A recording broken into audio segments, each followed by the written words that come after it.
Her beloved opera house, her last hope, died in darkness during her final desperate performance. A cold voice from the VIP box cut through the panic, effortlessly commanding light. He was Dante Volkov, the city's ruthless mafia boss, who bought her salvation with a single check, then unleashed brutal revenge on anyone who dared threaten his obsession. Now she's caught in his gilded cage. Can her broken dreams survive the mafia boss who just claimed her?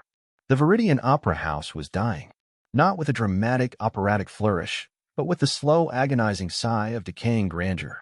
Dust motes, thick as forgotten memories, danced in the weak shafts of winter sunlight that dared penetrate the grime-caked stained glass windows. The air, perpetually cold, carried the faint, haunting scent of mildew, ancient velvet, and the phantom perfume of 1,000 bygone performances. Each creak of the floorboards, each groan of the settling stone, felt like a lament from the very bones of the building, a dirge for the glorious past that was rapidly eroding into a desolate present. Alara Vance, however, refused to let it die. Not on her watch. Her slender frame, often draped in threadbare sweaters and practical skirts, belied a will of steel, forged in the crucible of a life dedicated to this magnificent, crumbling relic. Her hands, long and elegant, bore the subtle calluses of a violinist, a silent testament to countless hours spent coaxing beauty from strings. Today, they trembled slightly, not from the biting chill that seeped into her small, unheated apartment above the stage, but from the weight of desperation. She stood by the grand proscenium arch, running a reverent hand over the peeling gilt. The stage, her sanctuary, her battlefield, felt colder than usual. Her gaze swept across the empty velvet seats, each one a gaping maw of silence. This was where her life had unfolded since she was a girl, where she had first heard the celestial strains of symphony, where she had learned to lose herself in the intricate tapestry of a concerto. It was here, in the echoing emptiness, that she truly felt alive. And it was here, in this very space, that she now felt the grip of impending loss. A crumpled eviction notice, its harsh red stamp mocking the faded elegance of the theater, lay on a makeshift desk in her apartment. Marcus Thorne. The name was a venomous whisper on her lips, a harbinger of the modern steel and glass monstrosities that threatened to engulf the city's soul. Thorne, a predatory real estate developer, saw only prime waterfront property, a lucrative blank canvas where a historical landmark once stood. He didn't hear the ghostly echoes of Arius, didn't feel the vibrant pulse of a live orchestra, didn't understand the sacred duty Alara felt towards this place. He only saw profit, a gaping hole in his vision of a sterile, futuristic skyline. Another one, Alara. The voice, gentle and laced with concern, belonged to Mrs. Gable, the last remaining caretaker, a woman whose wrinkles held more stories than the opera house itself. She offered Alara a chipped mug of lukewarm tea. He won't stop, dear. That man's got no soul. Alara took the mug, its ceramic warmth a small comfort against the gnawing cold inside her. He won't win, Mrs. Gable. Her voice was soft, but the conviction was a flint spark in the encroaching gloom. Not while I can still hold a bow. Her resolve, though fierce, was a fragile thing. The bills piled up like forgotten scores, each one a dissonant note in the symphony of her despair. The last electricity bill, shockingly high, threatened to plunge the entire building into literal darkness. How could she keep the heat on for her children? Not her own children, but the handful of earnest, wide-eyed youngsters from the disadvantaged neighborhoods she taught for free in the opera house's dusty wings. Their laughter, their clumsy but heartfelt attempts at scales, were the only true light left in her life, the living proof that the Viridians still had a purpose. They were the future, and she would not let Thorne steal their stage. She remembered little Leo, his small fingers fumbling with a violin twice his size, his eyes alight with wonder. "Miss Alara," he had asked last week, his voice barely a whisper, "will the bad men take our music away?" The question had pierced her heart like a sharpened arrow. She had promised him, with a ferocity that surprised even herself, "Never, Leo. Not while I breathe." But breathing felt increasingly difficult. The weight of her promise, coupled with the crushing reality of their financial ruin, was almost unbearable. Every morning, she would wake to the metallic tang of fear in her mouth, the chill in the air a constant reminder of their precarious existence. She'd pull on her worn cardigan, the wool scratchy against her skin, and force herself to face another day of fighting a war she was rapidly losing. The faint smell of stale coffee from the chipped mug on her bedside table, a desperate attempt at warmth from the previous night, did little to invigorate her. She had tried everything: appeals to the city council, pleased to historical societies, even busking on street corners, her violin singing laments for a forgotten era, its case open to the indifferent bustle of urban life. The few coins she collected felt like bitter charity, barely enough to buy groceries, let alone sustain a crumbling landmark. The idea for a final, desperate fundraising concert had come to her in the dead of night, a feverish dream born of exhaustion and an almost religious devotion to the Viridian. It was a gamble, a last-ditch effort, her swan song. If it failed, everything was lost. The notice for the event, meticulously handwritten and adorned with a faded photograph of the opera house in its prime, was now plastered on every available lamppost, every community board, a fragile plea for salvation. She walked back to her apartment, the silence of the empty hall amplifying her internal turmoil. The worn wooden steps creaked beneath her feet, each ascent a metaphor for her uphill battle. Inside, the small space was dominated by her violin case, lying on her unmade bed like a sleeping child. She picked it up, feeling the familiar weight, the smooth would cool against her cheek. This instrument, her confidant, her voice, held all her hopes, all her fears. Tonight. It was all riding on tonight. She would play as she had never played before, pour every ounce of her soul into the music, hoping to ignite a spark, a miracle, in the hearts of a jaded city. The air in her small room was heavy with the scent of old paper and dust, and the subtle, lingering fragrance of her violin's rosin. She felt a knot of dread tighten in her stomach, cold and hard. As dusk began to paint the sky outside her window in bruised purples and grays, Alara meticulously tuned her violin, the soft, melancholic notes echoing through the silent opera house. Her heart hammered a frantic rhythm against her ribs. She was ready, or as ready as she could ever be. She just hoped the city was ready to listen, because if they didn't, the Viridian Opera House would fall into a silence from which it would never emerge. And Alara Vance, the last maestro of a dying dream, would fall with it. Little did she know, as she carefully placed her bow to the strings, that tonight's performance would not just be a fight for survival, but an unexpected overture to a destiny far darker, far more dangerous than any she could have ever imagined. For in the exclusive box seats, a man waited, a shadow in human form, whose presence would forever alter the melody of her broken dreams. The stage lights flickered, a final gasp, before the grand curtain rose, revealing not just an artist, but a desperate woman teetering on the edge of the abyss. The stage lights, though few and weak, shimmered across the worn, ancient wood as Alara drew her bow across the strings. The Viridian, for a brief moment, awoke. The air, usually heavy with the scent of decay, now vibrated with the raw, soaring beauty of Tchaikovsky's violin concerto. Alara's eyes, usually haunted by exhaustion, were closed, her face a mask of fervent concentration. Every fiber of her being, every ounce of her hope, poured into the music. The violin became an extension of her soul, its voice a poignant plea, a vibrant lament for a world she refused to let wither. She was no longer Alara Vance, the struggling musician, the embattled guardian of a dying dream. She was the maestro, channeling the despair and grandeur of forgotten eras, weaving a tapestry of sound that, for once, captivated the sparse, chilly audience. She felt the music deep in her bones, a rhythmic ache that was both pain and ecstasy. A solitary tear traced a path down her cheek, a silent testament to the raw emotion she was pouring into her final, desperate gamble. For a fleeting instant, she believed.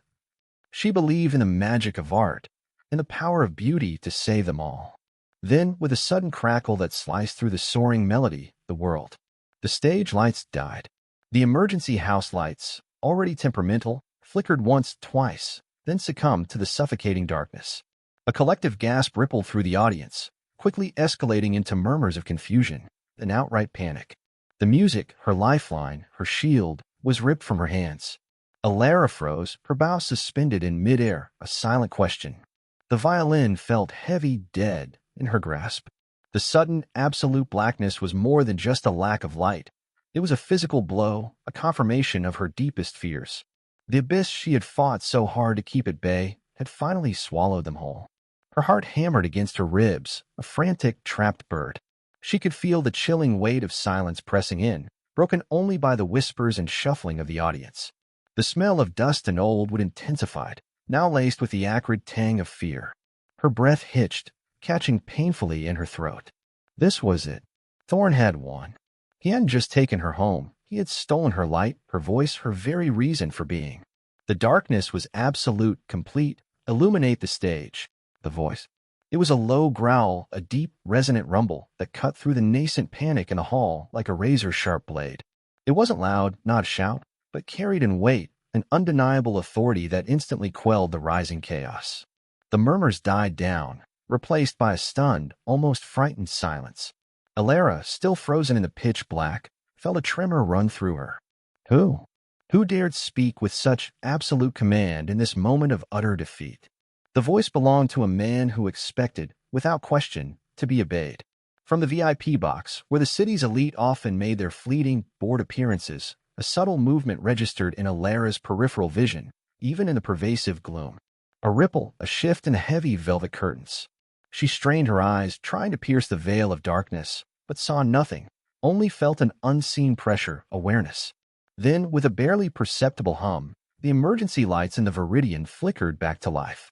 Not the harsh, brilliant glare of full-stage lighting, but a soft, eerie golden glow that clung to the edges of the room, leaving shadows long and distorted.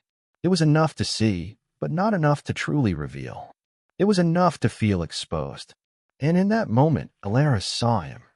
He sat in the dimly lit VIP box, a solitary figure, perfectly still. Dante Volkov. The name clicked in her mind, a whispered legend, a force to be reckoned with in the city's murky underworld. His presence was in contradiction to the decaying theater around him. A black, custom-tailored suit that looked impossibly smooth, even in the soft light. Hair dark as midnight, swept back from a chiseled face that was both dangerously handsome and utterly devoid of warmth. His eyes, however, those were the things that truly arrested her. Dark, piercing, they seemed to absorb the scant light, burning with an intense, almost focus. He hadn't moved. He hadn't even lifted a finger that she could discern. Yet the lights had returned. A single command, a subtle indication of his will, and the very fabric of reality seemed to bend to his whim. The sheer, effortless display of power was. He hadn't saved the opera house. He had simply reasserted control over a situation that had dared to deviate from his silent orchestration. Alara's breath caught in her throat. Her earlier despair for the opera house was now overshadowed by a primal fear.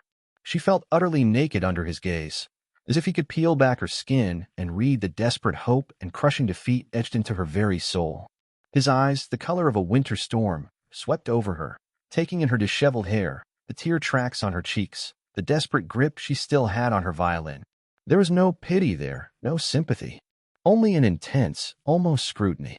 It was more than just observation. It was a claim, a silent, terrifying declaration.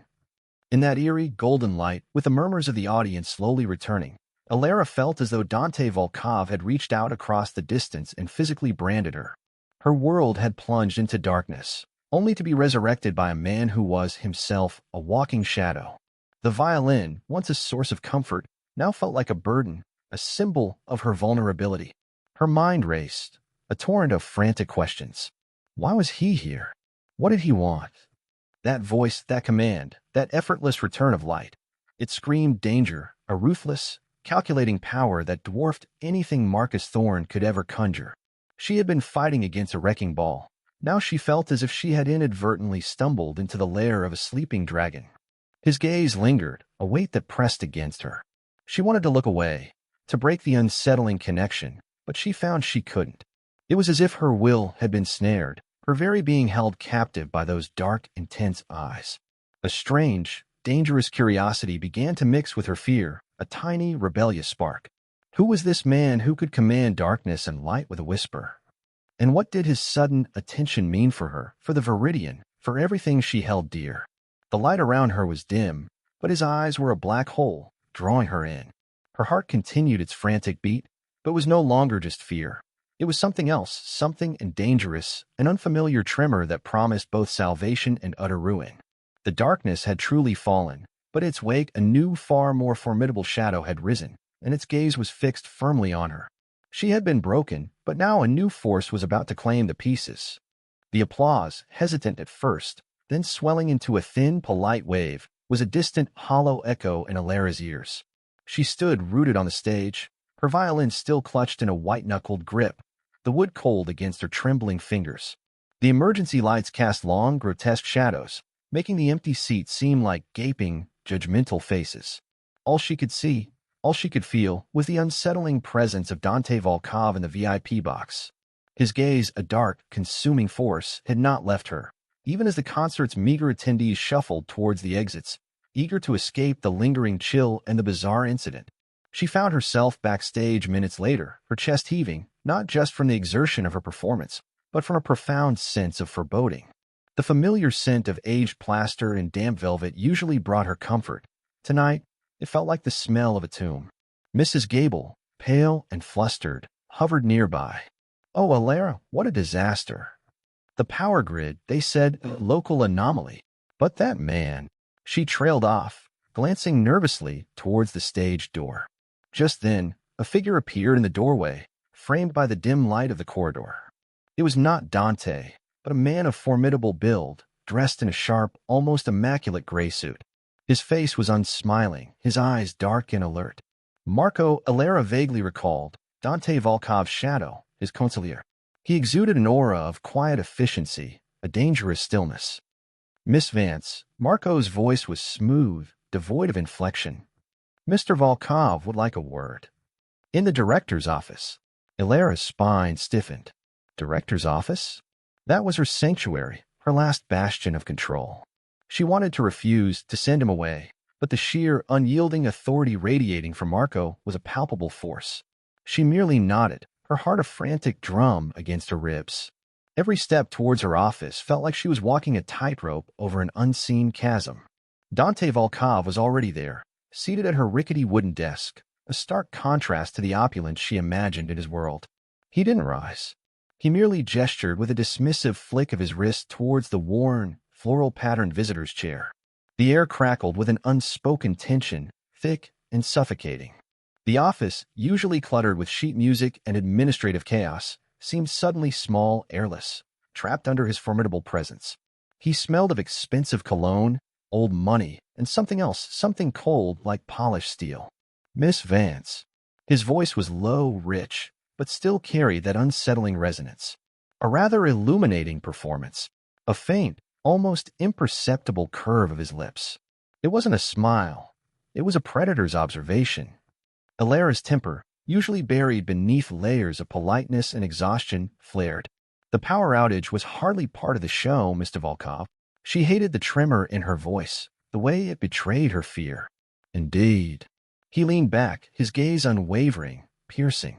"Fortuitous, perhaps. It allowed me to observe your dedication and the desperation of your situation." He reached into the inner pocket of his jacket and extracted a single, crisp white envelope. He slid it across the desk. "A donation. To save your opera house." Alara's eyes fell upon a number written boldly on the check. Her breath hitched. It was astronomical. More than enough. Far, far more than she had ever dreamed of. Enough to pay every debt, to make every repair, to ensure the Viridian's survival for decades. It was salvation staring her in the face. But the glittering promise felt like a devil's deal. "What are the conditions?" she asked, her voice barely a whisper, suspicion coiling in her gut. No one, especially not a man like Dante Volkov, gave away such sums for nothing. He leaned forward, his dark eyes locking onto hers, intense and unyielding. "Conditions?" He paused, allowing the word to hang in the air, heavy with unspoken implications. "Only that the Viridian Opera House continues to exist, and that you continue to be its maestro." He paused again, his gaze dropping to her trembling hands, then sweeping back up to her eyes. "Under my patronage." The word patronage felt like a silken noose tightening around her neck. He wasn't just saving her opera house, he was claiming it, and by extension, claiming her. She could feel the intricate threads of his control already beginning to weave around her. This wasn't a lifeline, it was a golden cage. Her mind screamed in protest. Her fiercely independent spirit rebelled against the idea of owing anything, let alone everything, to a man so clearly dangerous, so utterly dominant. But the image of Leo's hopeful eyes, the decaying grandeur of the Viridian, the looming threat of Marcus Thorne, flashed before her. She had no choice. Absolutely none. "I accept," she said, the words feeling foreign and heavy on her tongue. It was a surrender. A reluctant, wrenching surrender. Dante's faint, almost predatory smile widened slightly. It didn't reach his eyes. Excellent. Marco will handle the paperwork. And your relocation. Relocation. The word struck her with a fresh wave of panic. My apartment is here. Above the stage. Unacceptable, Dante stated, his voice flat, final. My investment requires proper oversight. You will be housed in a secure location. Close enough to your passion, but safe. And under appropriate supervision. Panic surged, cold and bitter. She was being taken, like a possession, like a prize. I'm not moving into your house, Mr. Volkov. His eyes narrowed, and for the first time, a flicker of something truly menacing crossed their dark depths. You misunderstand, Miss Vance. You're not moving in. You are being placed. For your protection. And for the protection of what is now mine. Within hours, Alara found herself in a world that felt both fantastical and utterly terrifying.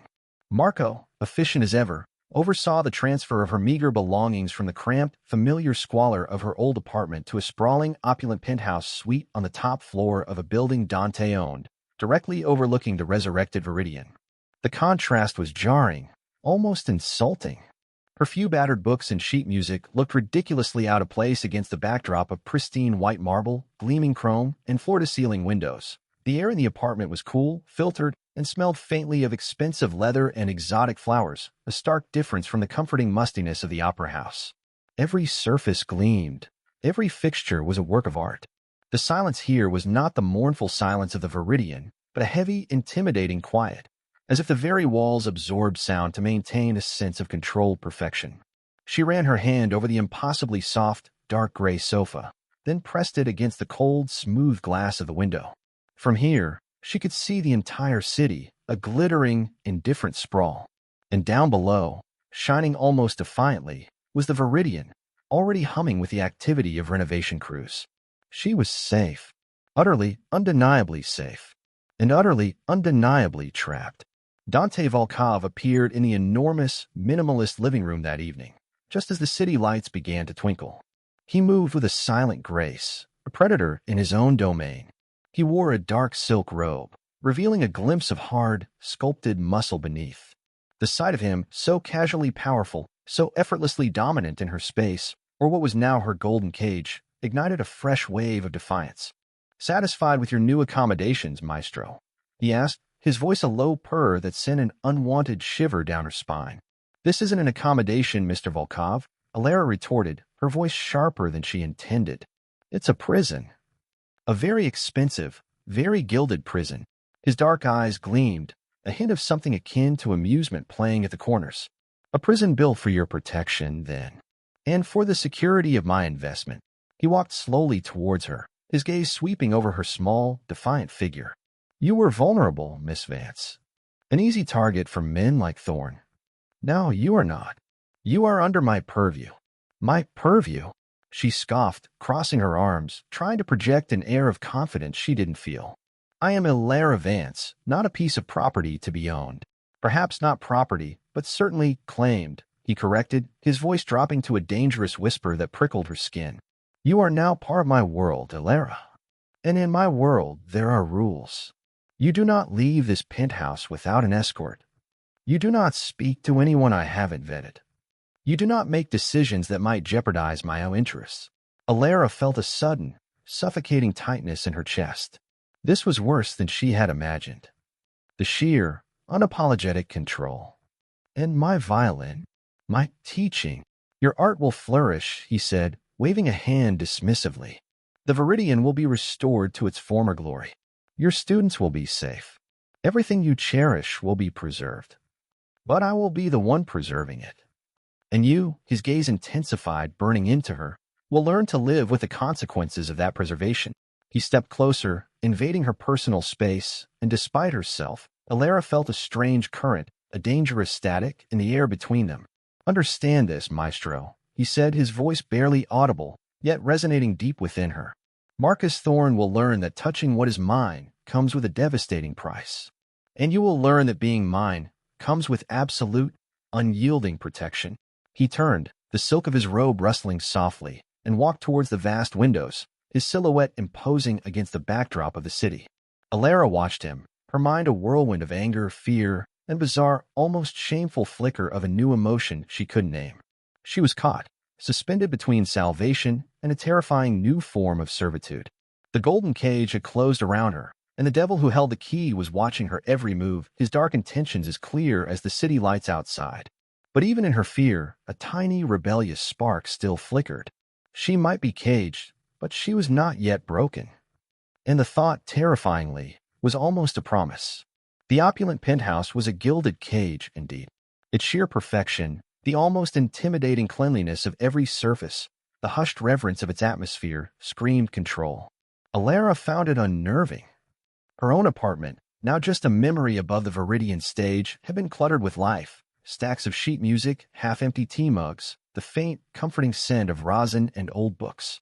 Here, there always smelled faintly of expensive, generic freshness, a scent that hinted at constant, unseen maintenance. She missed the comfortable chaos, the tangible echoes of her own past. Every morning, she woke to the muted sunlight filtering through automated blinds, to a breakfast spread that appeared as if by magic, perfectly brewed coffee, fresh fruit, pastries she recognized from a patisserie she could never afford. It was a luxury she both resented and, if she was brutally honest, found herself reluctantly adapting to. She wore the clothes Marco had subtly delivered, elegant, simple, undeniably expensive, feeling like an actress playing a role she hadn't auditioned for. Her days, however, were still her own, or so she told herself. Each morning, a sleek black car, its windows tinted to an impenetrable obsidian, would whisk her to the Viridian. The opera house, now a hive of activity, buzzed with the sounds of hammers, drills, and the scent of fresh paint and polished wood. Dante Volkov's investment was indeed flourishing. Crews worked tirelessly, restoring the crumbling facade, regilding the proscenium, replacing ancient wiring. The Viridian was being reborn, stronger, grander than ever. And Alara, its maestro, was allowed free rein, guiding the restoration, ensuring its artistic integrity. It was during one of her morning lessons with the children in a newly renovated rehearsal studio that she first truly felt Dante's gaze. The room, bright and airy, was filled with the discordant yet joyful sounds of half a dozen young violinists attempting scales. Alara, patient and encouraging, moved among them, correcting a bow hold here, adjusting a chin rest there. She laughed as Leo, her brightest spark, stumbled over a tricky passage, his small face scrunched in concentration. Then, a subtle shift in the light from the observation window that overlooked the studio. Alara glanced up, her heart doing a strange, unwanted lurch. Dante stood there, a silent sentinel, his dark eyes observing the scene with an almost clinical intensity. He wasn't smiling. He rarely did. But there was a stillness about him, a focused attention that was both unsettling and, to her surprise, oddly captivating. He stayed for nearly half an hour, a dark, immovable silhouette against the morning light, watching the children, watching her. Alara felt a strange, internal conflict. She hated being watched, hated the feeling of being an exhibit. Yet there was a part of her that warmed to his presence, a tiny, rebellious flicker of pride. He was here. He was seeing her world, the world she fought for, the fragile beauty she nurtured. When he finally turned and walked away, his departure was as silent and imposing as his arrival. That evening, back in the impeccable penthouse, the silence felt heavier. Alara was practicing in the music room, a space Marco had set up for her with an astounding collection of vintage violins and a grand piano. She was struggling with a particularly demanding passage, frustration a rising tide. A soft knock echoed through the vast space. It was Dante. He leaned against the doorway, a glass of amber liquid in his hand. He wasn't in a suit, but a simple dark sweater and trousers, making him seem marginally less formidable, yet no less commanding. "You sound agitated, maestro," he observed, his voice a low rumble. Alara lowered her violin, her gaze challenging him. "Perhaps because I prefer an audience of children and art, not silent watchers and security cameras." His lips curved into that faint, unsettling approximation of a smile. "Security is paramount, and my silent watchers ensure your uninterrupted practice. A luxury, I believe, you did not have previously." He stepped into the room, his movements fluid, almost feline. The scent of his cologne, rich and subtly woody, filled the air. "Luxury, or another form of control?" Alara countered, her chin tilted defiantly. She felt a spark of perverse satisfaction at pushing back, even subtly. He stopped a few feet from her, his dark eyes studying her, unblinking. Control is merely a tool for order, Alara. You confuse it with chaos. He then walked to the grand piano, running a finger along its polished surface. Tchaikovsky. A fitting choice. Full of passion. Full of despair. You play it well. His unexpected praise, devoid of any obvious flattery, caught her off guard. A strange warmth spread through her chest, swiftly followed by annoyance at her own reaction. It's a story, she said, choosing her words carefully, of longing, and a little bit of defiance. Defiance. His gaze flickered back to her, and for a fleeting moment, she saw something she couldn't quite decipher, perhaps recognition, perhaps a veiled challenge. A dangerous quality, maestro. Especially in my world. Perhaps, Alara conceded, then pressed. Why were you watching my class today? He took a slow sip of his drink. Observation. It's how I assess my investments, and how I understand their caretakers. I'm not a caretaker, she snapped, a sudden surge of indignation. I am a teacher, an artist. This is my life, not just your investment. He set his glass down on the piano, a clink of crystal unnervingly loud in the quiet room. And I have ensured that life continues. Would you prefer it had ended with Thorn's wrecking ball? His tone was even dispassionate, yet it landed like a blow. It was a stark reminder of the abyss she had been pulled from. Alara flinched, the air suddenly thick with his unspoken dominance. He was right. He had saved her. Her anger, her defiance, felt childish in the face of that undeniable truth. She looked down at her violin, feeling the sudden, familiar weight of gratitude she desperately tried to deny. No, she admitted, her voice barely a whisper. Thank you. A beat of silence stretched between them, taut with unspoken meanings. Then Dante did something unexpected. He walked to her, slowly, deliberately. He reached out, his long, elegant fingers brushing a loose strand of hair from her face, tucking it gently behind her ear. His touch was light, almost tender, yet incredibly firm.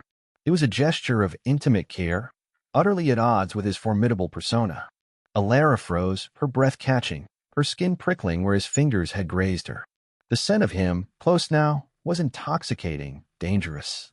You are a rare kind of beauty, Alara Vance, he murmured, his voice a low, gravelly caress.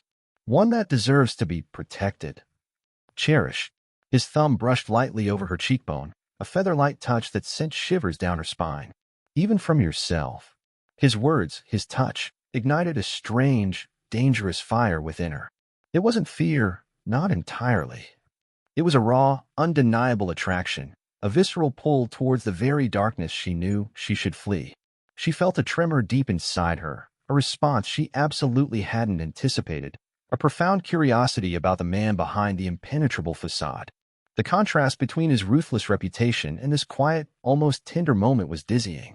He stepped back as suddenly as he had approached, leaving the air humming with the residue of his touch. His dark eyes, however, still held hers, a silent question, a powerful invitation. He didn't need to speak. The chemistry, potent and undeniable, crackled between them, a silent language of burgeoning desire and dangerous promises. Alara's heart thudded, a frantic rhythm that echoed the Tchaikovsky she had just played. She knew with chilling certainty that her defiance was slowly, irrevocably, turning into something far more complex, far more perilous. She was beginning to feel safe. And that, in Dante Volkov's world, was perhaps the most dangerous feeling of all. But as the night deepened and Alara lay awake in the too large, too silent bed, a prickle of unease snaked through her. The security, the luxury, the subtle, possessive touches, they were a cloak. But somewhere, out in the unforgiving city, Marcus Thorne was still breathing. And even Dante Volkov, for all his power, couldn't silence every whisper of the past. The calm was an illusion, a fragile peace before the coming storm.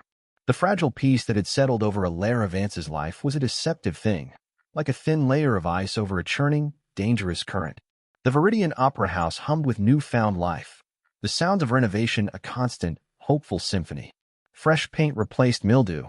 Polished marble gleamed where dust had reigned. Alara, revitalized by the prospect of saving her beloved theater, poured herself into her work, directing crews, planning future performances, and most importantly, continuing her free music classes. She was thriving, a delicate bloom finally reaching for the sun. But the warmth of Dante's protection, she was quickly learning, came with its own chilling undercurrent. She still lived in the opulent penthouse, a gilded cage she had grown accustomed to, if not entirely comfortable with. Marco, ever present but rarely seen, ensured her movements were monitored, her needs anticipated. She bristled at the subtle surveillance, the unspoken boundaries, but the memory of Thorne's looming wrecking ball, the suffocating despair she'd felt, often silenced her protests. There was an undeniable, terrifying safety in Dante's world. The first whispers of the returning shadow began subtly. A peculiar smell, like rotting garbage, emanating from the usually pristine alleyway beside the newly painted stage door. Alara discovered a dead rat, grotesquely placed, its eyes staring blankly at the polished brass. A chill snaked down her spine. It was a crude, disgusting message, but undeniably a message. She dismissed it as a random act of vandalism, trying to push away the icy certainty that it was Marcus Thorne. Then came the calls. Unlisted numbers, silent on the other end, or a voice, muffled and distorted, whispering threats about little songbirds getting their wings clipped. Alara's phone, the standard untraceable burner Marco had provided, buzzed with alarming frequency. She tried to ignore them, to project an air of nonchalance for her students, but her hands would tremble as she tucked the phone away. The fear was a persistent hum beneath the surface of her composure. The threat soon escalated, taking a more sinister turn. One afternoon, a group of her youngest students, emerging from their violin lesson, found their backpacks slashed, their small instruments miraculously unharmed but the linings torn. Little Leo, usually so ebullient, stood clutching his tiny violin case, his lower lip quivering, tears welling in his wide, innocent eyes. "Miss Alara," he whispered, his voice broken, "the bad men. They said they know where we live." Alara felt a sudden, searing rage ignite within her. This wasn't just about her anymore. This was about children, about innocent lives caught in a war they didn't understand. Her own fear was replaced by a ferocious, protective instinct. She immediately reported it to Marco, her voice tight with suppressed fury. He listened, his expression impassive, then merely nodded, stating, "It will be dealt with." Her attempts to solve things herself were, in retrospect, hopelessly naive. She tried contacting the local police, only to be met with polite dismissal. "Property disputes, Miss Vance. Small-time vandalism. We're stretched thin." She even tried to subtly confront Marcus Thorne, reaching out to his former secretary, hoping to find an angle, a loophole. But Thorne, now officially dispossessed of his major holdings, had simply vanished, leaving no trace, a ghost in the city's underbelly, pulling strings from the shadows. She was floundering, her legal avenues exhausted, her courage waning under the relentless, insidious pressure. She felt utterly helpless, a lamb trying to fight a wolf. The tipping point arrived a few days later. As Alara arrived at the Viridian, she found the front doors defaced with obscene graffiti, crude insults scrawled over the newly polished brass. But what truly froze her blood was the symbol spray-painted boldly across the gleaming white marble, a crimson X, stark and menacing, identical to the one on Thorne's old demolition notices. It wasn't just vandalism, it was a declaration, a promise of destruction, targeting not just the building, but her. She stood there, tears of frustration and despair stinging her eyes. All her efforts, all her hopes, felt like they were being systematically dismantled. She was a single, fragile note against a discordant symphony of malice. She had tried, but she had failed. The heavy, suffocating weight of that failure pressed down on her, dragging her back to the abyss she thought she'd escaped. It was then that Dante Volkov arrived. Not in his usual black car, but emerging from a discreet black SUV that pulled up silently behind her. He wore a dark suit, his customary armor, but there was an intensity in his stride, a controlled fury in his eyes that made the air around him crackle. He took one look at the graffiti, at the crimson X, and at Alara's tear-streaked face. His jaw tightened, a muscle jumping in his cheek. He didn't speak. He didn't need to. He simply raised a hand. Marco, who had appeared from nowhere, immediately barked orders into a discreet earpiece. Within minutes, a silent army descended. Not police, but men in dark suits, moving with unnerving precision. They meticulously cleaned away the graffiti, scrubbed the X from the marble, as if erasing a stain on Dante's honor. Then Dante turned to Alara. His dark eyes, usually so guarded, held a raw, dangerous edge she hadn't seen before. He didn't ask questions. He didn't offer comfort. He simply took her hand, his fingers strong and warm, a stark contrast to her own icy ones. His grip was possessive, almost crushing, a silent claim. Later that evening, in the sterile luxury of the penthouse, Alara sat huddled on the sofa, still shaken. Dante stood by the floor-to-ceiling window, a dark silhouette against the twinkling city lights. He had been silent for a long time, the quiet tension in the room almost unbearable. Then his phone buzzed. He answered it, his voice low, guttural, a language Alara didn't understand, but the tone was unmistakable, cold, ruthless, utterly merciless. He spoke only a few sentences, his gaze fixed on the distant lights of the city. Alara watched him, a knot of dread and fascination tightening in her stomach. He ended the call, the click of the phone against the marble table a sharp, final sound.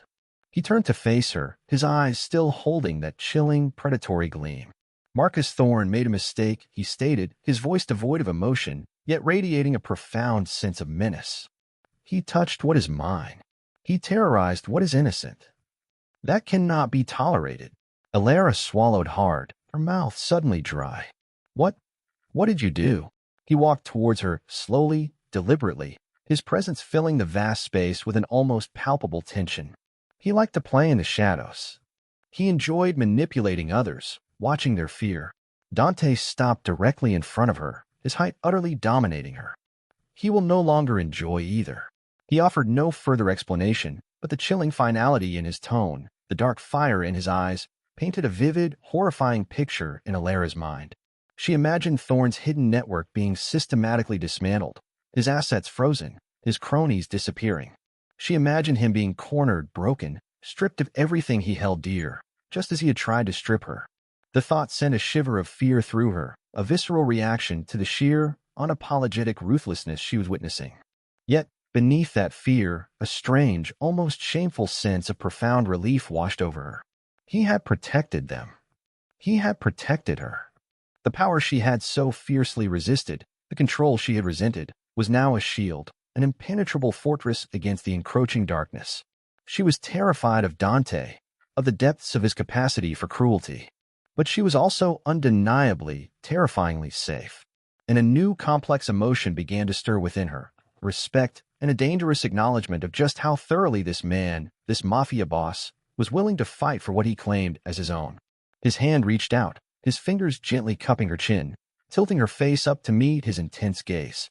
"No one touches what is mine, Alara," he murmured, his thumb stroking softly over her cheekbone, a gesture of almost brutal tenderness.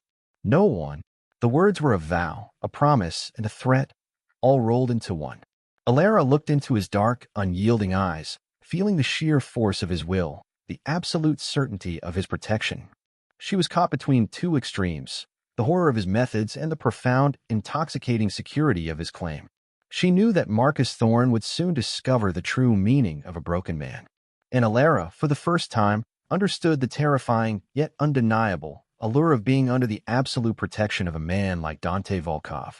The game had just begun, and she was no longer merely a player, but the ultimate prize. The city lights outside the penthouse windows had always seemed to Alara like a glittering, indifferent tapestry. Now they felt like a constant, unblinking eye, watching her every move. The relentless efficiency with which Dante had dismantled Marcus Thorne had left an indelible mark on her soul. She was safe, undeniably. But the cost of that safety was a chilling awareness of the ruthless machinery that churned beneath Dante's calm exterior. She found herself oscillating between profound gratitude and a deep-seated fear of the man who had effortlessly wielded such devastating power on her behalf. The Viridian, under Dante's unwavering hand, was transforming. The scent of fresh plaster and polished wood now mingled with the faint, persistent ghost of old velvet. Her students returned, their smiles bright, their fears momentarily forgotten. But Alara couldn't shake the image of Dante's eyes, cold and merciless, as he had spoken of Thorne's demise. He was a protector, yes, but a predatory one. Yet, in the quiet moments, a different image began to emerge. Alara would sometimes catch him, in the vast, echoing silence of the penthouse, listening. Not to conversations, but to the music that drifted from her practice room. She had once seen him pause outside the studio where Leo was painstakingly trying a new scale, a fleeting expression on his face, something almost akin to nostalgia, quickly masked. These were the cracks, subtle as spider webs. In his otherwise impenetrable facade. One particular evening, a week after Thorne's public, humiliating downfall, Alara found herself drawn to the music room. The moon hung full and heavy outside the window, casting a silver pallor across the grand piano. She picked up her violin, not to practice, but to simply play, letting the bow draw a raw, haunting melody from the strings. It was an improvised piece, a somber echo of her own tumultuous emotions, the fear, the relief, the strange, visceral pull towards the man who had become both her jailer and her savior. She played for a long time, lost in the intricate dance of notes, the mournful strains filling the vast, silent apartment. When she finally lowered her bow, the lingering resonance of the last note seemed to hang in the air, a palpable presence. A lament, Dante's voice, low and unexpected, cut through the quiet. He stood in the doorway, a shadow among shadows, his dark eyes fixed on her. He had shed his customary suit for a simple dark shirt, its sleeves rolled up to reveal muscled forms. He held a glass of dark liquid, perhaps whiskey. Alara's heart gave a sudden, unwanted lurch. She hadn't heard him approach. "It's just a feeling," she confessed, her voice a little breathless. "About everything." The cost. The silence. He walked further into the room, his gaze never leaving her.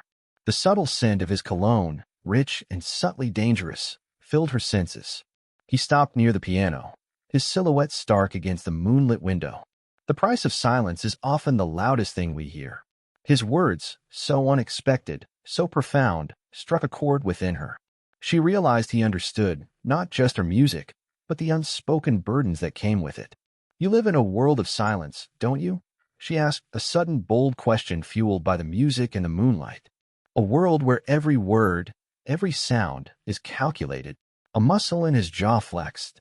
He took a slow sip of his drink. "Survival often requires it. The less you say, the less you expose." He turned to face the window, his back to her, and for the first time, Alara saw a hint of fragility in his posture, a subtle droop to his broad shoulders that spoke of an unseen weight. "Does it ever get lonely?" she pressed, an empathetic warmth blooming in her chest, overriding her usual fear. Bing. Dante Volkov. He was silent for a long moment, so long that Alara thought he wouldn't answer. The quiet in the room was agonizing, thick with unspoken history. Then he let out a short, humorless laugh, a rough, grating sound. "Lonely is a luxury I cannot afford. Loneliness makes a man weak, and weakness is death in my world." "But you listen to the music," Alara whispered, her gaze fixed on his rigid back. "You watch the children. That's not weakness. That's yearning." He turned back to her slowly, his eyes dark, unwavering. For a moment, she expected anger, a swift dismissal. Instead, a deep sigh escaped him, a sound of profound weariness she hadn't thought him capable of. He walked to a plush armchair, sinking into it with an almost palpable sense of surrender. "My mother," he began, his voice surprisingly soft, rough around the edges. "She loved opera. She would play recordings in the house. Old, scratchy vinyl. Italian tenors, their voices filling the stone rooms. She said the music transported her to a place where my father's business didn't touch her." He paused, his gaze drifting to the moonlit window, seeing something Alara couldn't. "She died young. Before I truly understood what that music meant to her. Before I understood escape." Alara's breath hitched. A searing pang of empathy shot through her. The cold, ruthless mafia boss, Dante Volkov, had once been a boy who listened to opera with his mother. This was the crack she had been searching for, the raw wound beneath the hardened exterior. She thought of her own mother, her constant struggles, her quiet strength. The Viridian. Alara began, suddenly understanding. It was her favorite, wasn't it? He nodded, a barely perceptible movement. She used to talk about it. How the chandeliers shimmered like captive stars. How the acoustics made every note sing. It was her escape. Her piece of true beauty. He took a long, slow sip of his whiskey. When Thorne's plans surfaced, when he spoke of tearing it down, I heard her voice. Not a ghost, but an echo of a promise I never knew I needed to keep. Alara felt her own eyes prickle with unshed tears. This man, who could destroy lives with a whisper, was motivated by a ghost, by a poignant memory of beauty and loss. He wasn't just saving an investment. He was preserving a sacred echo, honoring a mother's dream. And perhaps, through that, searching for a piece of himself that his brutal world had taken away. You saw that, didn't you? Alara murmured, looking at him, truly seeing him for the first time as a man, not just a force. The truth in the music. The raw truth in what I was fighting for. He met her gaze, his dark eyes unreadable, yet holding a new, deeper intensity. I saw a woman who would die for her passion. A woman who carried a fragile beauty into a world that seeks to crush it. He paused, and then, with a hesitant, almost vulnerable honesty that shocked her, he added, and I saw something real. Something my world has little of. Something I found myself a needing to protect. The admission hung in the air, a delicate, dangerous secret shared between them. Needing to protect. Not just the investment, not just the memory, but her. Alara felt a profound shift within her. The resentment began to recede, replaced by a deep, aching understanding. He wasn't just a monster. He was a man, burdened by an empire, haunted by a past, and trapped by the very power he wielded. He was as much a captive as she was, perhaps even more so, in his golden cage of control. You're not so different from the Viridian, Alara found herself saying, her voice soft. Magnificent, but slowly crumbling from the inside.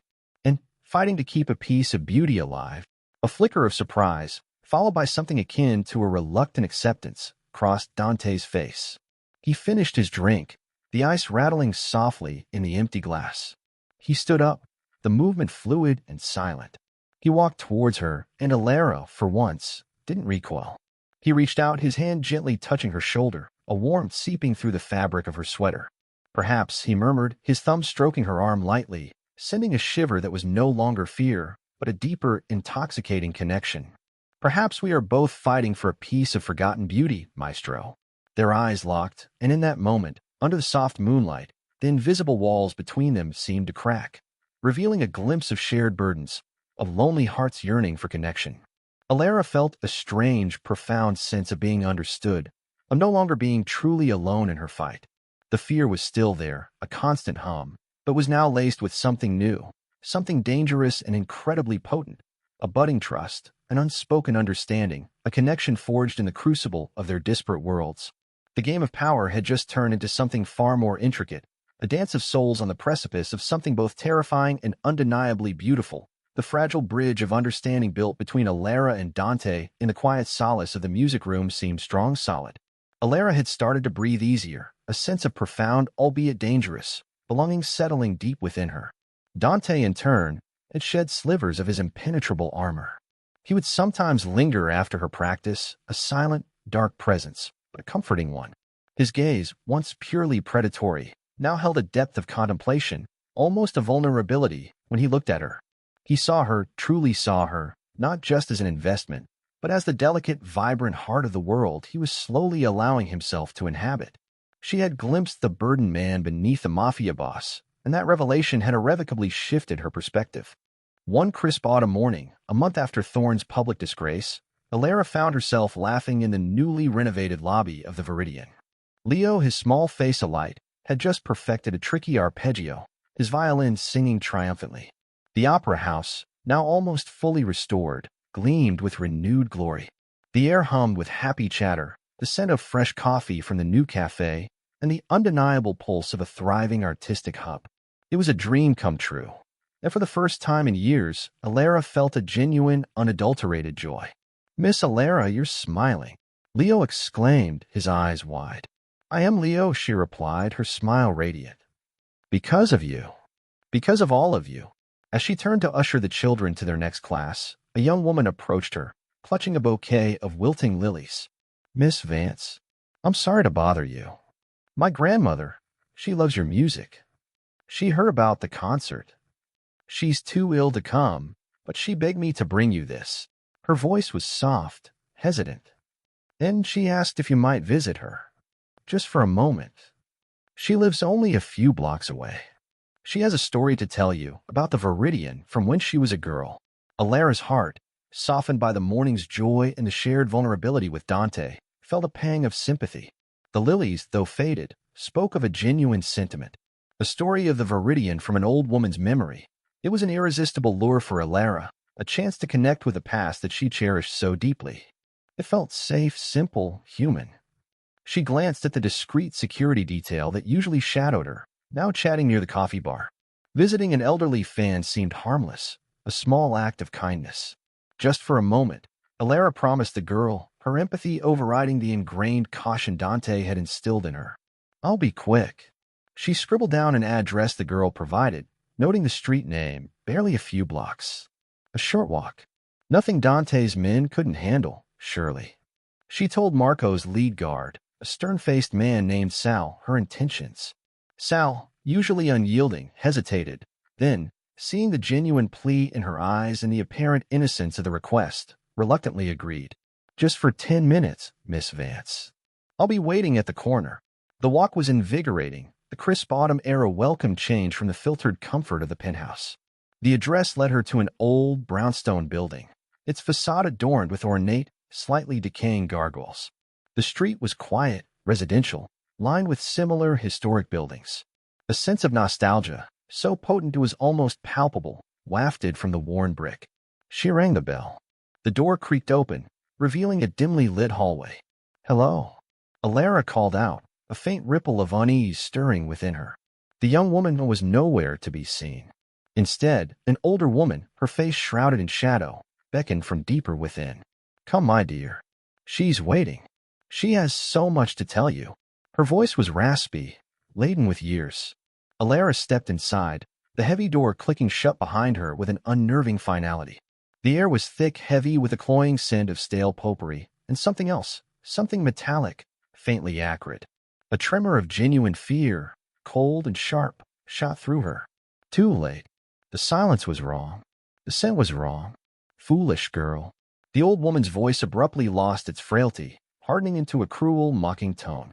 She stepped into a sliver of weak light, revealing a face Alara had never seen, cold and malicious. The wrinkles now looked like scars. Before Alara could react, a figure emerged from the shadows behind her. A hand clamped roughly over her mouth, muffling her gasp. A coarse cloth, smelling faintly of chloroform, pressed against her nose. Her world tilted, spinning into a dizzying kaleidoscope of panic and darkness. The scent of lilies, once a symbol of gentle beauty, now felt like a treacherous omen, a siren's call leading her to ruin. The last thing she registered before the darkness claimed her was a chilling whisper, Dante Volkov's little maestro, a perfect trap. The sudden, inexplicable silence from Alara's tracker had Dante on edge. He was in his study, overseeing the final details of a crucial acquisition, when Marco's terse voice crackled through his earpiece. "Miss Vance's signal. It's gone. A dead zone in a residential block near the Viridian. Sal reports she went to visit an ailing grandmother. 10 minutes, he said." Dante froze, his pen still poised over a document that could crush an empire. 10 minutes. His voice was a low growl, laced with immediate, searing fury. He knew Alara's compassion, her fierce independence. And he knew Marcus Thorne's insidious cunning. The lilies. The story. The weakness of a human heart. It was a classic trap. And Sal, for a fleeting moment of misplaced empathy, had walked straight into it. "Security footage?" Dante demanded, his eyes already hardening to chips of obsidian.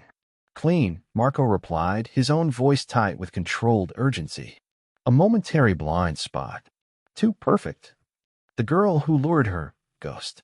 No records. No address linked to any grandma. Dante slammed his fist onto the polished mahogany desk, the sharp crack echoing through the silent room.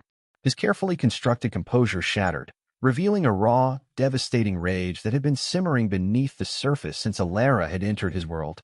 His maestro. His to protect. And he had failed.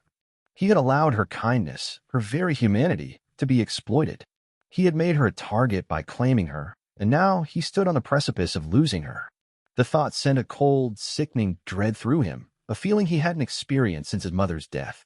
"Thorne," he articulated, the name a venomous hiss. "He's still breathing. And now he's touched what is mine. We believe so, boss. He wants you. He's making a statement. He will regret that statement with every fiber of his being," Dante vowed, his voice a low, dangerous growl. He stood, his movements precise, lethal. The weight of his world, the vast network of power and influence, suddenly felt light in his hands, ready to be wielded with unparalleled brutality. Mobilize every unit, every asset. every informant. I want eyes on every corner, every shadow, every sewer grate in this city. I want Marcus Thorne's blood, Marco. And I want Alara Vance back, unharmed. Now, he peeled off his jacket, tossing it onto the desk, his eyes burning with an unholy fire. The meticulously tailored suit, a symbol of his controlled power, felt suddenly restrictive. He felt a primal, visceral urge to tear through the city himself, to rip Thorne limb from limb with his bare hands. The image of Alara's terrified face, her vibrant spirit silenced, ignited a fury so profound it threatened to consume him. He had just unveiled the cracks in his soul to her, shown her a glimpse of the burdened man, and now, in a cruel twist of fate, she was stolen, undoubtedly believing he had betrayed her or simply wasn't fast enough. The thought was a dagger twisting in his gut. Raid every known Thorne safe house, every associate, every distant relative, Dante commanded, his voice growing colder, harder with each word, a dangerous edge of absolute, unyielding will. Turn the city upside down. I want Marcus Thorne brought to me. And if he has laid a single hand on her, if a single hair on her head is harmed, he will pray for death. Marco, accustomed to Dante's ruthlessness, felt a shiver of genuine fear. This wasn't just business, this was personal. This was the dark heart of Dante Volkov unleashed. Consider it done, boss. What are your direct orders for the main search? Dante walked to the giant map of the city that covered an entire wall in his study, his finger tracing a line from the Viridian to the residential block, then fanning out, covering miles. His rage, though boundless, was channeled precise. He wants me to break. He wants me to make a mistake. He thinks he can use her to lure me into a trap. His eyes narrowed, burning with lethal intent. He will find I do not break. And I do not make mistakes when what is mine is threatened. The city, unsuspecting, was about to become a battlefield. Dante Volkov, the Mafia boss, was coming, a force of nature driven by a rage so profound, so absolute, that nothing would stand in his way. Alara was his maestro. And anyone who dared touch her, anyone who dared to challenge his claim, would soon discover the devastating price of that transgression. The game had shifted, and Dante was no longer playing to win. He was playing for retribution. Alara, lost in the suffocating darkness of her captivity, was completely alone, utterly terrified, praying for a rescue she feared might never come. The air in the abandoned warehouse hung heavy with the stench of decay, rust, and brine, a potent cocktail of neglect. Alara shivered, not just from the biting cold that gnawed at her exposed skin, but from a profound, suffocating terror. She was bound to a support pillar, rough ropes digging into her wrists and ankles, her mouth covered by a thick, adhesive tape that stole her voice. The lone bare bulb hanging precariously from the ceiling cast a sickly, yellow glow, making the vast space seem even more cavernous, more menacing. Shadows stretched and twisted, mocking her. Marcus Thorne paced before her, his cruel smile illuminated by the weak light. He was no longer the desperate, corner developer. He was a predator, reveling in his temporary victory. "He'll come, little maestro," Thorne sneered, his voice grating. "The great Dante Volkov.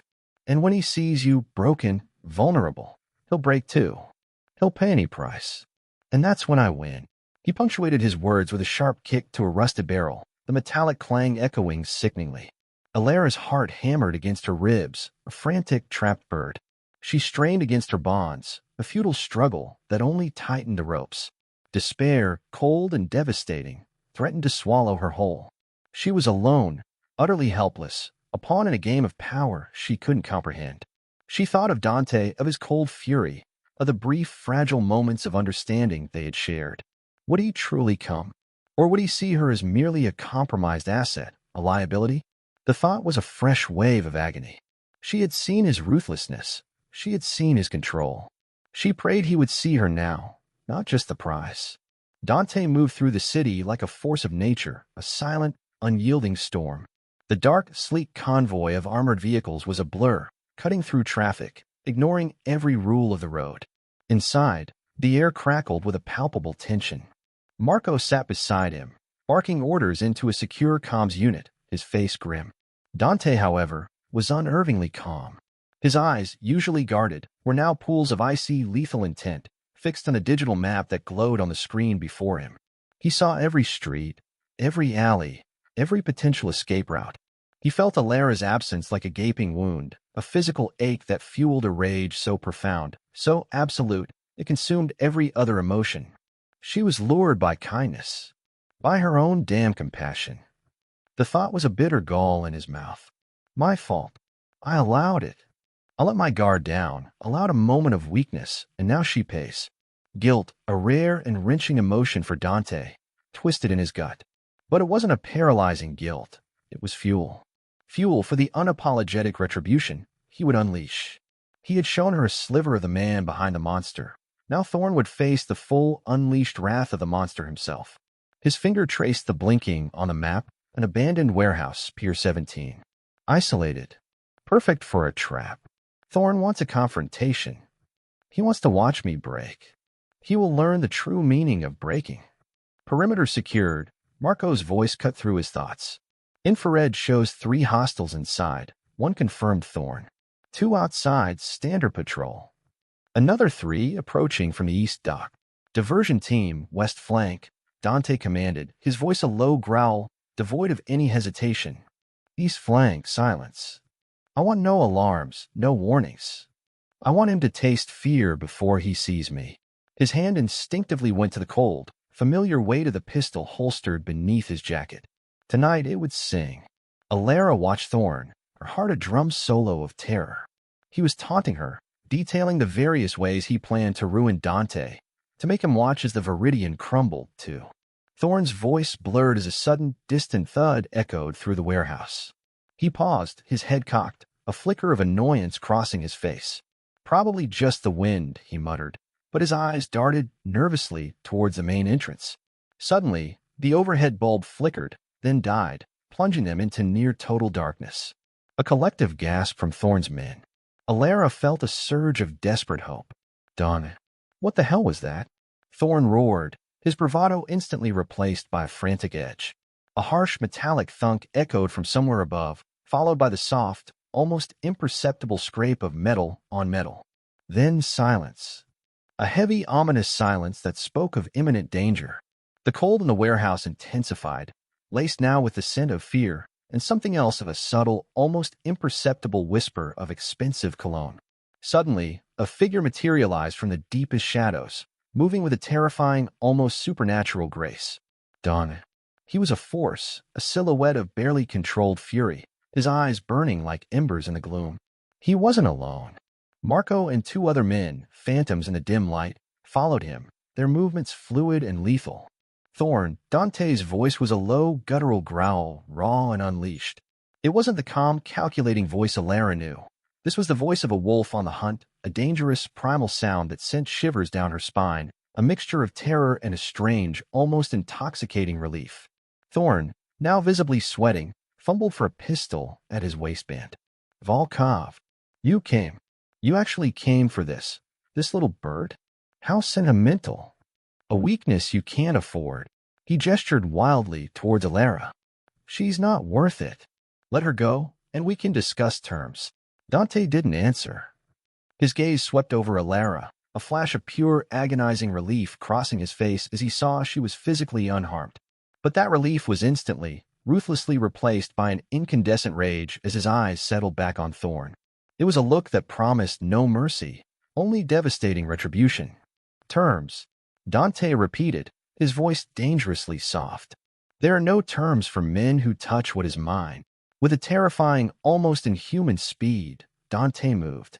He didn't waste a single bullet on Thorn's pathetic henchmen, who were quickly and efficiently neutralized by Marco and his men in a blur of silent, brutal efficiency. Dante's focus was solely singularly on Thorn. Thorn, desperate, fired his pistol wildly.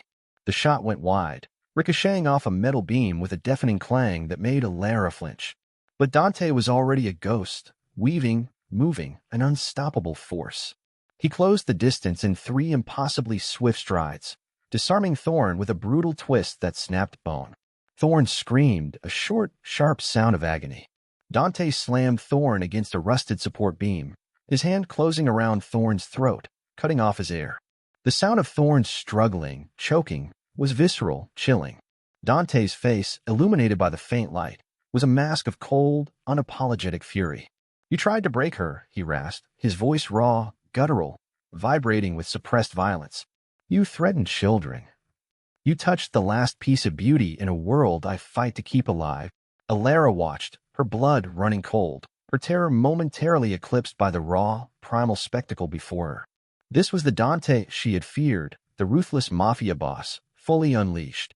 But this time, his violence was directed for her, a terrifying display of absolute protection. A strange, powerful thrill coursed through her veins, a terrifying acknowledgement of the sheer, unyielding force that was now her shield. Thorn clawed at Dante's hand, his face turning purple, his eyes wide with a desperate, dawning realization of his impending doom. Volkov, please. He choked out, his voice barely a wheeze. Dante leaned in, his voice a lethal whisper that promised an eternity of suffering. You will live, Thorn, but you will lose everything. Every asset, every connection, every shadow you thought you owned. And you will watch as the Viridian flourishes. As Alaravant sings, you will be a ghost, a forgotten whisper in a city that will forget your name. And that, Thorn, is a far more devastating punishment than death. He released Thorn, tossing him aside like a broken doll. Thorn crumpled to the floor, gasping, choking, a whimpering mess of a man, utterly, irrevocably defeated. He no longer held any threat. He was simply gone. Dante didn't even glance at Thorn. His eyes, intense and blazing, found Alara. He moved towards her, his stride purposeful, lethal, cutting through the shattered remnants of Thorn's world. He reached her, his fingers, still trembling with the aftereffects of his rage, going straight to the tape on her mouth. He tore it off with a gentle, agonizing rip, then swiftly untied the ropes binding her. Alara gasped, drawing in a ragged breath, her throat raw. Her wrists ached, but it was nothing compared to the overwhelming wave of emotion that crashed over her. She was free. She was safe. And he had come for her. Alara, he murmured, his voice rough, thick with a profound, almost agonizing relief, mixed with a lingering residue of his unleashed fury. His hands cupped her face, his thumbs gently wiping away the tears she hadn't realized were falling. His eyes, still dark and dangerous, softened imperceptibly as they met hers, a silent, powerful acknowledgement of their shared ordeal. The raw emotion on his face, the terror he had clearly felt, the relief he now sought, was a revelation. It wasn't just about his investment. It was about her. She collapsed against him, her body shaking, seeking the warmth, the solid, unyielding strength of his embrace. His arms wrapped around her, fierce and possessive, pulling her against his hard chest. She could feel the rapid, powerful thud of his heart against her ear, a frantic rhythm that mirrored her own. The scent of him, steel and expensive cologne, and something else, something uniquely his, was both terrifying and utterly, irrevocably comforting. He held her as if she were the most precious, fragile thing in his dangerous world, a treasure he had almost lost. And in that moment, in the cold, brutal wreckage of the warehouse, Alara knew, with chilling certainty, that she was truly, irrevocably his.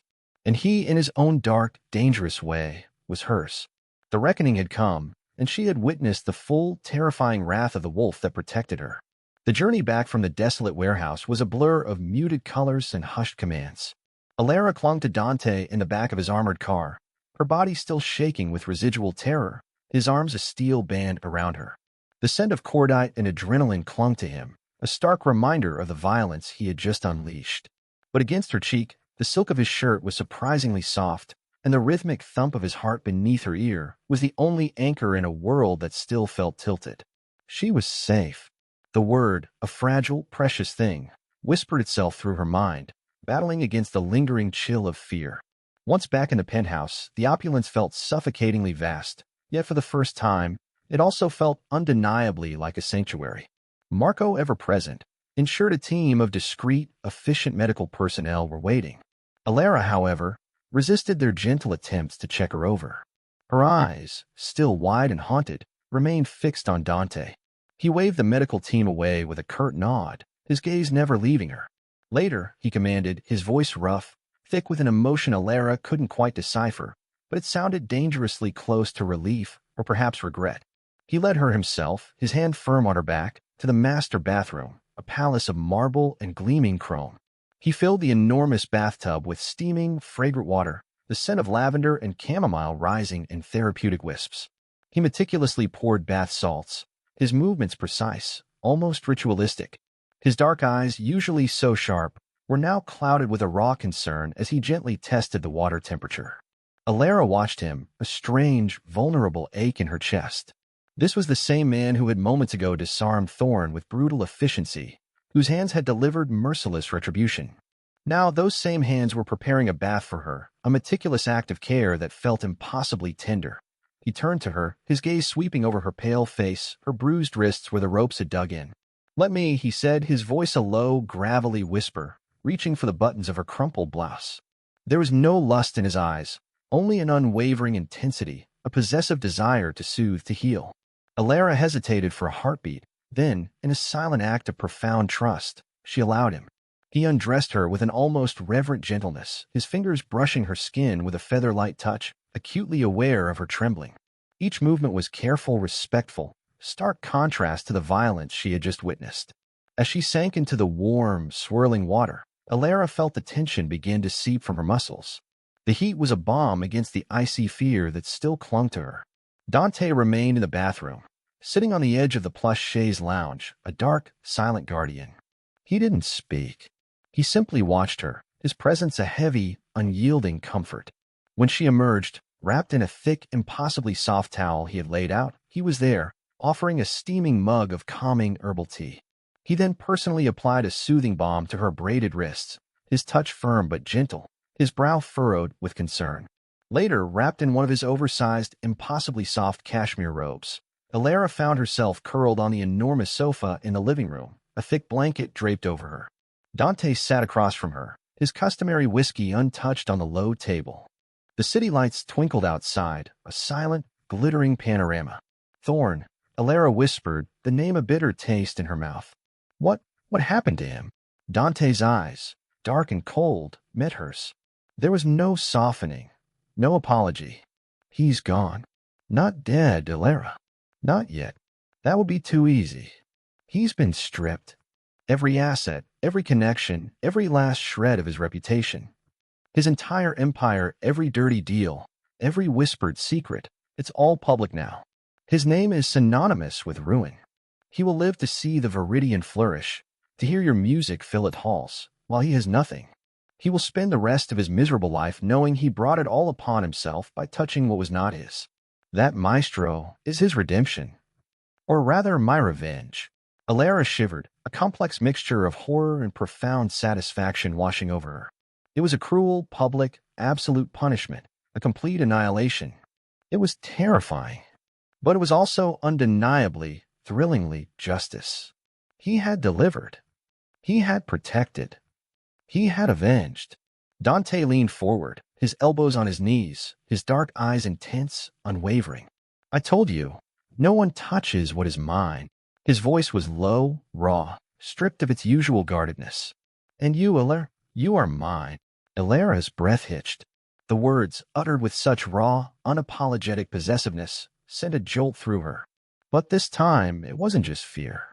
It was something deeper, something far more potent. It was an acknowledgement, an absolute declaration. He reached for her hand, his fingers intertwining with hers, his thumb stroking the back of her hand with an almost desperate tenderness. "When I lost your signal," he confessed, his voice rough, "when I thought, for even a second, that he had harmed you." He paused, swallowing hard, his gaze dropping to their joined hands. "It was an abyss, a blackness deeper than any I have ever known. My world, without your music, without your light, it ceased to have meaning." He looked up, his dark eyes brimming with a raw, vulnerable honesty that stole Alara's breath. This was not the guarded mafia boss. This was the man she had glimpsed, exposed and yearning. "I saved the Viridian for my mother's memory. But I saved you, because you became more. You are not an investment, Alara. You are everything." He squeezed her hand, his grip fierce, almost pleading. "I love you, Alara Vance. Not as a possession, not as a prize, but as the woman who showed me there was still light in the world. As the woman I cannot, will not live without." The words hung in the air, a profound, shattering confession. Alara felt tears well in her eyes, hot and stinging. Her heart, so recently a frantic drum of terror, now swelled with an overwhelming rush of emotion. "Love? From Dante Volkov, a man whose world was built on shadows and steel, confessing such a raw, honest truth. It was exhilarating. It was terrifying. And it was unequivocally real. She squeezed his hand back, her voice thick with emotion. Dante, she took a deep breath, steeling herself. I love you too. The words felt right true, a profound echo of the connection they had forged in fire and darkness. But I understand the price. I saw what you did tonight. The depths you are willing to go. I accept that. But I won't be a bird in a gilded cage. I won't be a silent trophy. His eyes, still intense, held hers, waiting. My voice, Solara continued, her voice gaining strength. My music, my students, the Viridian, they are a part of me. You protect me, yes, but I also need to live, to breathe, to be heard. Not just by you, but by the world. And if I am yours, Dante, then you are also mine.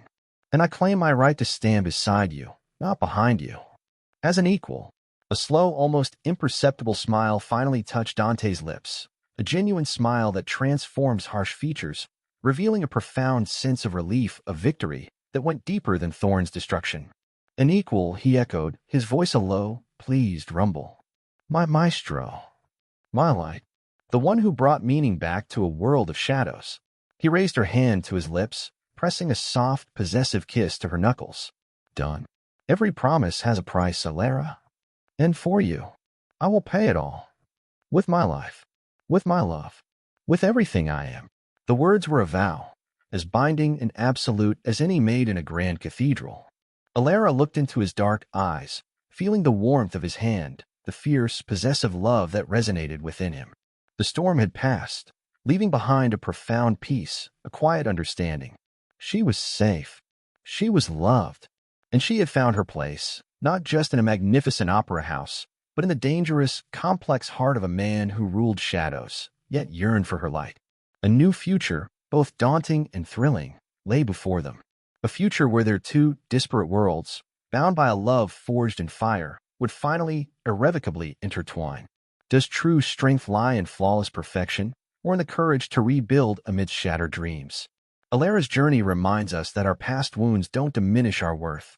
They forge a resilience capable of inspiring the impossible. She wasn't just saved. She was claimed by a love so fierce, it rewrote her fate, transforming a broken stage into a symphony of belonging. Dante, the Mafia boss, found his own redemption in her light, proving that even the darkest hearts can be healed by an unwavering devotion. If you believe in love that conquers all, even the shadows, and a spirit that refuses to be silenced, then you found your home here. Let this story be a testament to your own inner maestro. Like this video, subscribe for more tales of fierce romance, and comment "My love is my strength" to join our community of unbreakable souls. Together, we find beauty in the broken and hope in the darkness.